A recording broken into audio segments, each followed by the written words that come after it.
اعوذ باللہ من الشیطان الرجیم، بسم اللہ الرحمن الرحیم۔ القاری دوست محمد چینل سے نور الہادی مخاطب ہوں۔ آج جو ہیں حضرت موسیٰ علیہ السلام اور حضرت ہارون علیہ السلام کا قصہ میں آپ کو سنانے جا رہا ہوں۔ حضرت موسیٰ علیہ السلام اللہ کے جلیل القدر پیغمبر تھے۔ حضرت موسیٰ علیہ السلام جس نے 120 سال عمر پائی اور اس کے زندگی کے 3 مشہور ادوار کا ذکر انشاءاللہ آج ہم کریں گے۔ پہلا دور حضرت موسیٰ علیہ السلام کی پیدائش سے کچھ دور پہلے اور مصر چھوڑ کر مدین تک ہے۔ دوسرا دور جو ہے وہ نبوت ملنے اور بنی اسرائیل کو فرعون کی آزادی کا ہے، اور تیسرا دور مصر سے ہجرت کرنے کے بعد وفات کا ہے۔ تو انشاءاللہ اس حضرت موسیٰ علیہ السلام کے واقعے کو تفصیلاً ہم بیان کریں گے، اور اس کو حصوں میں بیان کریں گے، پارٹس میں بیان کریں گے۔ حضرت موسیٰ علیہ السلام جو تھے وہ کون تھے؟ حضرت موسیٰ علیہ السلام بن عمران، اس کے والد کا نام عمران تھا، جو بن قامت کے بیٹے تھے۔ بن قامت جو ہیں وہ بن لاوی حضرت یعقوب علیہ السلام کا بیٹا ہے، اور حضرت یعقوب علیہ السلام اسحاق علیہ السلام کے بیٹے، اور وہ حضرت ابراہیم علیہ السلام کے بیٹے ہیں۔ آپ علیہ السلام کی والدہ ماجدہ کا نام 2 تفاسیر میں مختلف جگہوں پر مختلف آیا ہے۔ تفسیر کشف الرحمن میں آپ کے والدہ کا نام یرخا آیا ہے، جبکہ روح المعانی میں آپ کے والدہ کا نام یوحائند آئے ہیں۔ حضرت موسیٰ علیہ السلام کے پیدائش سے کچھ عرصہ قبل، یعنی جب حضرت یوسف علیہ السلام نے ایک بہت زبردست سلطنت قائم کی، ایک اسلامی ریاست قائم کی، ایک اچھا نظام دیا، حضرت یوسف علیہ السلام کے وفات کے بعد مصر کا بادشاہ قابوس نامی بادشاہ تھا، وہ مصر کا بادشاہ بنا۔ قابوس نامی یہ نام اپنے ساتھ نوٹ کر لے۔ قابوس جو تھے یہ حضرت یوسف علیہ السلام کے بعد مصر کے بادشاہ بنے۔ اس قابوس نامی بادشاہ نے حضرت یوسف علیہ السلام کے اسلامی ریاست کو دوبارہ ختم کیا، اور دوبارہ یہ لوگ بتوں کی پوجا پر آ گئے، بتوں کی عبادت پر۔ اس قابوس نامی شخص نے دوبارہ سلطنت کو تبدیل کیا۔ جب قابوس نامی شخص انتقال کر گئے تو اس کا بھائی ولید بن مرثد مصر کا بادشاہ بنا، اور وہ مصر کے بادشاہ، اس ٹائم کے مصر کے بادشاہ کو فرعون کہا جاتا تھا۔ ولید بن مرثد جو تھے یہ وہ فرعون تھے جس نے کہا تھا، قرآن شریف میں اس کا ذکر آیا ہے کہ انا ربکم الاعلی، کہ میں سب سے بڑا رب ہوں، یعنی خدائی کا دعویٰ کیا تھا۔ اچھا، ولید بن مرثد نے کیا کیا تھا؟ یہ ہم اس کو فرعون کا نام یہاں پر پورے قصے میں استعمال کریں گے۔ اس نے اپنے لیے ایک تخت بنایا تھا، اور یہ تخت جو تھا یہ سونے سے بنا تھا، اور اس کے نیچے جو تھے ہاتھی کے دان تھے اور مختلف قسم کے جانوروں کے اشکال تھے، اور اس نے بچڑا بھی بنایا تھا۔ جو اس کے محل میں داخل ہوتا تو اس بچڑے کی ایک آواز، ایک اس طرح نظام بنایا تھا کہ اس سے آواز آتی کہ فرعون جو ہے تیرا رب ہے، اور اس کو سجدہ کرو، اس کی عبادت کرو۔ تو یہ اس کا ایک سسٹم تھا، اور اس کے زیر نگرانی جو علاقے آتے تھے، اس کے کنٹرول میں جو علاقے آتے تھے، وہاں پر اس نے اپنے ہی مجسمے، سونے کے مجسمے بنائے تھے، اور لوگ اس کی عبادت کیا کرتے تھے۔ اچھا، اس زمانے میں فرعون کے محل میں جو آتا باقاعدہ وہ اس کو سجدہ کرتا اور اس کی عبادت بھی کرتا۔ فرعون کو پتہ چلا کہ بنی اسرائیل کے کچھ لوگ جو اسلام پسند تھے، ابھی بھی اسلام پر قائم تھے، وہ اس فرعون کی عبادت نہیں کیا کرتے تھے۔ فرعون نے کیا کیا کہ ان لوگوں، ان بنی اسرائیلوں کو خبردار کیا کہ تم کیوں میری عبادت نہیں کرتے، اور میں آپ کو شدید عذاب میں مبتلا کر دوں گا۔ اس نے کیا کیا؟ اس نے تانبے کی دیگیں منگوائی اور اس میں تیل گرم کیا، اور جو لوگ فرعون کو سجدہ نہیں کرتے تھے تو اس نے ایک دو بندوں کو اس میں جلایا بھی. لیکن اس کا جو وزیر تھا حامان، اس نے کہا کہ آپ یہ لوگ جو ہیں ٹھیک ہو جائیں گے، اس کا قتل عام نہ کریں، پھر ہماری غلامی کون کرے گا. تو اس بہانے سے اس کو بچایا.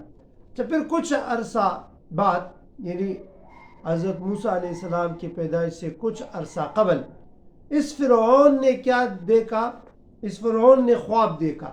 فرعون نے یہ خواب 3 رات مسلسل دیکھا، اور اس نے اپنے خواب میں کیا دیکھا کہ مصر میں کیا ہوتا ہے کہ ایک اژدہا نمودار ہوتا ہے اور اس کے منہ سے آگ نکلتا ہے، وہ پورے مصر کو جلا دیتا ہے.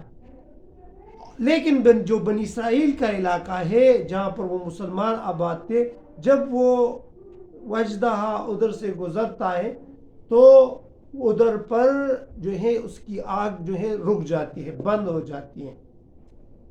تو اس نے اپنا خواب اس وقت کے خواب کی تعبیر کرنے والے لوگوں، کاہنوں کو بتایا کہ اس طرح میں نے خواب دیکھا ہے.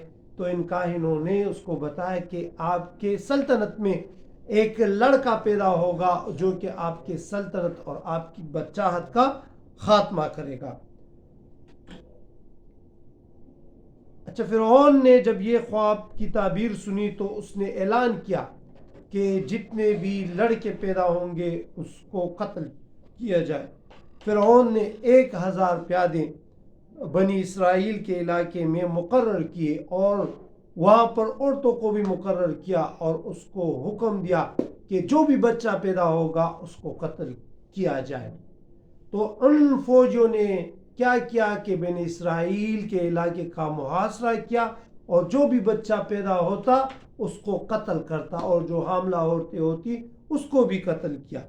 لیکن پھر اس کے وزیر حامان نے اس کو کہا کہ اگر آپ اسی طرح قتل عام کریں گے تو بنی اسرائیل والے تو بوڑھے یہ ختم ہو جائیں گے، تو پھر ہماری غلامی کون کرے گا، ہماری خدمت کون کرے گا. تو پھر فرعون جو ہے دوبارہ اس نے اس قتل عام کو اس طرح بند کیا کہ 1 سال جو ہے بچے پیدا ہوں گے اس کو قتل کیا جائے گا، اور 1 سال نہیں، کیونکہ اس کا انہوں نے اس کو بتایا تھا کہ جس طرح ہم کہتے ہیں نا کہ جفت سال اور طاق سال، کچھ اس طرح کی تعبیر اس نے کی تھی. تو اس نے 1 سال جو ہے بچوں کو چھوڑا اور 1 سال جو ہے قتل کرنے کا حکم دیا.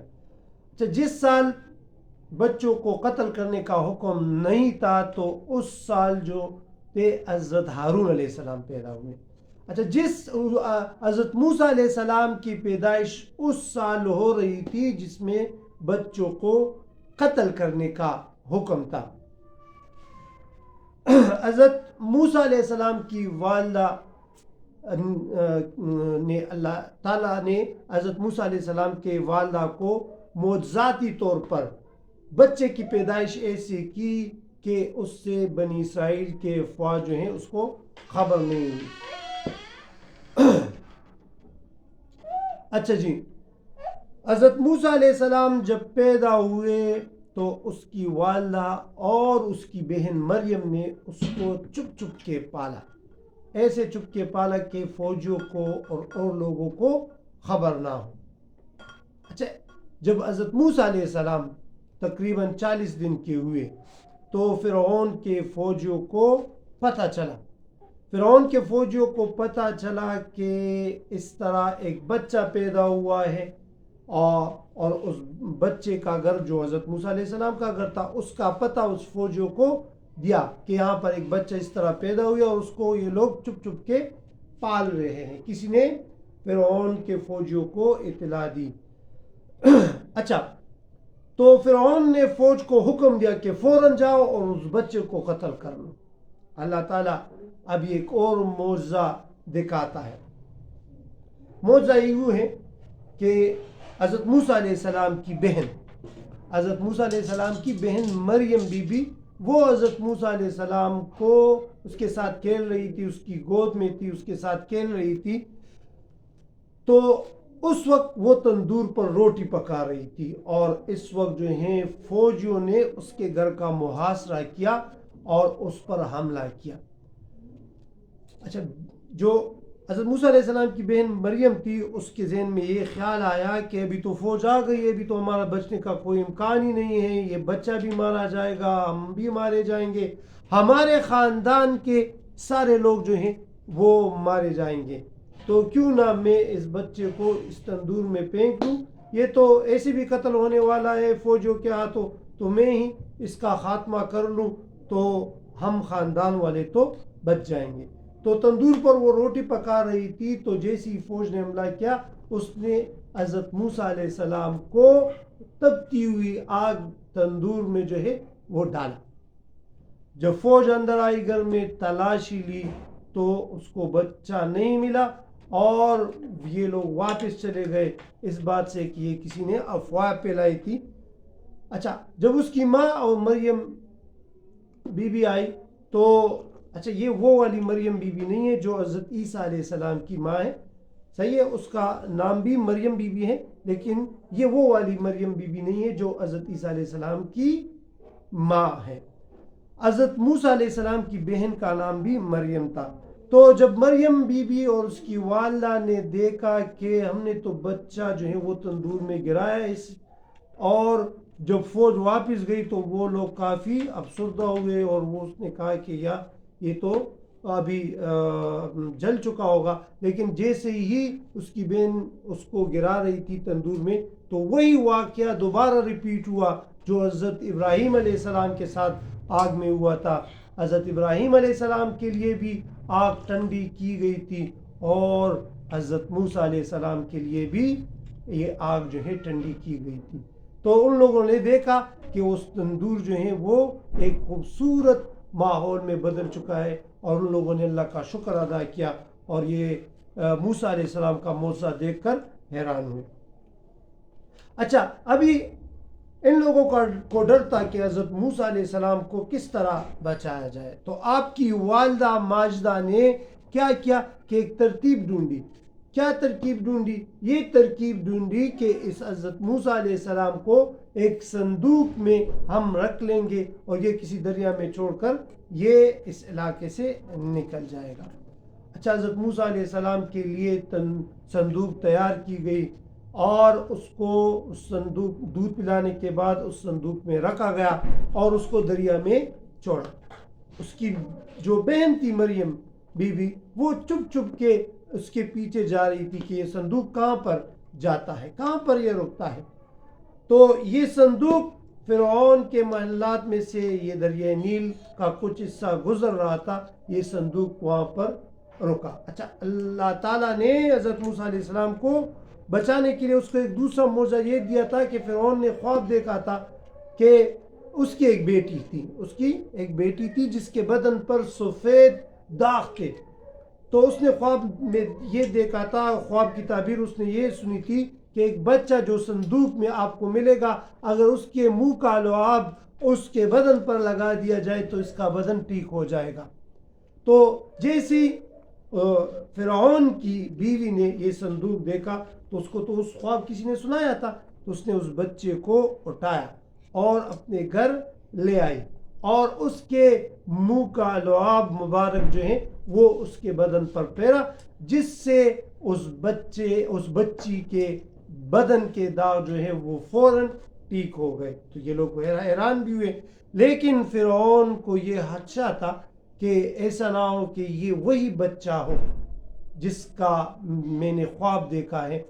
تو فرعون نے اس کو قتل کرنے کا ارادہ کیا، لیکن اس کی بیوی اس کی بیگم سارہ بیوی نے کیا کیا؟ اس کو بچایا۔ آسیہ بیوی نے اس کو بچایا۔ کس طرح بچایا؟ کہ فرعون کو کہا کہ یہ تو ہماری آنکھوں کی ٹھنڈک ہے، اور اس نے تو ہماری بیٹی کے بدن کو بھی صحیح کیا، تو یہ اس کو ہم اپنا فرزند بنا لیتے ہیں، اس کو ہم اپنا بچہ، اس کو ہم اڈاپٹ کرتے ہیں۔ تو اس کو راضی کیا۔ ابھی وہ اس کے محل میں حضرت موسیٰ علیہ السلام کی پرورش کا آغاز کہاں سے ہوا؟ وہ فرعون کے محل کے اندر ہوا۔ دیکھ اللہ کی قدرت، جب اللہ چاہتا ہے نا تو وہ سب کچھ بدل دیتا ہے۔ فرعون کی پرورش، حضرت موسیٰ علیہ السلام کی پرورش فرعون کے محلات میں کی جاتی ہے۔ فرعون دیکھ رہا ہے حضرت موسیٰ علیہ السلام جو ہے وہ بڑا ہوتا جا رہا ہے، پرورش اس کی ہوتی جا رہی ہے. اچھا، سب سے پہلے مسئلہ اس کے دودھ کا تھا کہ حضرت موسیٰ علیہ السلام کے لیے مختلف عورتوں کو بلایا گیا تاکہ وہ اس کو دودھ پلائے، لیکن اللہ تعالیٰ کا حکم تھا کہ اللہ تعالیٰ کا حکم تھا کہ یہ کسی بھی عورت کا دودھ وہ نہیں پی رہا تھا. اچھا، تو اس کی بہن اس محل میں تھی، اس نے کسی کے ذریعے فرعون کی بیوی کو یہ بات پہنچائی کہ فلاں محلے میں ایک عورت ہے، یعنی جو کہ حضرت موسیٰ علیہ السلام کی اپنی ماں ہے، وہ عورت اس کو بلائے، اس کا دودھ یہ پیے گی. جب وہ آسیہ بی بی ادھر آئی تو اس نے جب دودھ پلایا موسیٰ علیہ السلام تو اس نے وہ دودھ پیا بھی، اور فرعون نے اس کے لیے 1 روپیہ مزدوری بھی مقرر کی. اچھا، بچے کو پالنے کا تھا تو بچہ جو تھا فرعون نے اس کے حوالے کیا اور ہفتے میں 1 دن وہ اس کو محل میں لاتی.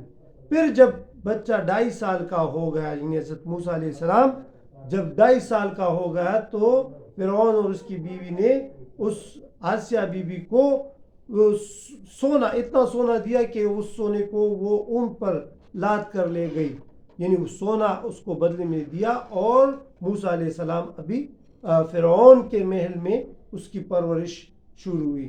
اچھا، اس قصے کو ہم جاری رکھیں گے، اس کے بعد کیا ہوتا ہے دوسرے حصے میں انشاءاللہ آپ اس قصے کو سنیں گے، کیونکہ یہ قصہ کافی طویل ہے، اور میں امید کرتا ہوں کہ آپ اس دوسرے حصے کو بھی ضرور سنو گے، اور میرے اس چینل کو آپ لوگ جو ہے دوسروں تک بھی پہنچائیں، اپنے بچوں کو جو ہے یہ چینل لگائیں تاکہ ان قصوں سے وہ فیضیاب ہو جائے. تب تک کے لیے مجھے دعاؤں میں یاد رکھیے، مجھے اجازت دیجیے. السلام علیکم.